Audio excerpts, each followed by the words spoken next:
So Frank, we're back to school. Welcome to fall. Welcome. We obviously month over month talk about some of the increasing demand and also reducing supply, but I think it's a bit more than a trend now. It really is the sort of dynamic that is happening in Manhattan. I would agree with that. For 18 consecutive months, we've had demand outpace supply. So either stable availability or tightening availability. This month alone was no exception, 3.7 million square feet, not too shabby. That was driven by some of the large deals like Deloitte at 70 Hudson Yards, Piper Sandler at 1301 Avenue of the Americas, WeWork at 1440 Broadway. But to your point, August was not an anomaly.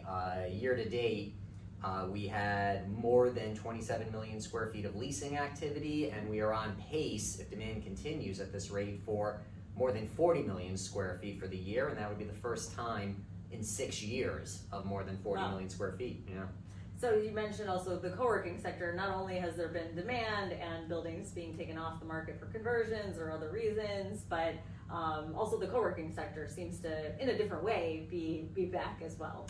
Yes, this was certainly one of the busiest periods in recent memory in flex co-working as far as leasing volume from those tenants taking mostly direct space. So 1440 Broadway, but in recent memory, 250 Broadway, 245 Fifth Avenue, 5 Manhattan West, 330 West 34th Street, just a few examples, and not just on the WeWork side, on the Industrious side, several other players. So this is certainly going to be a very busy period from flex co-working, helping to drive up overall leasing volume. Right, and it does feel like we're sort of entering this supply-constrained marketplace. I mean, particularly for large blocks.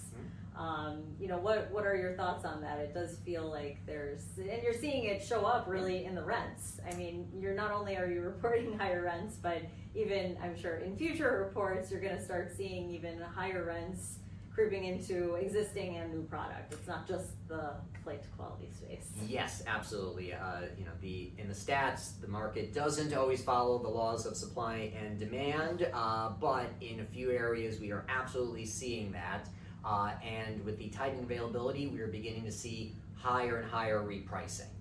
That's with existing spaces that have been sitting on the market, or buildings that have recently traded and then put back on the market now at new higher rents.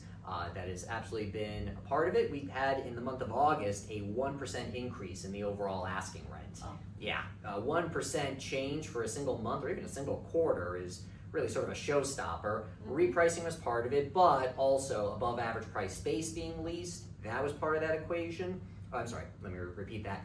The below average price space being leased or withdrawn from the market was part of that equation, and above average price space being added was also part of that narrative. For instance, downtown, we had some above average price space listed, for instance, at 28 Liberty with priced numbers that were above what downtown would typically be, at least on the average asking rent. That helped bring up the average. Right.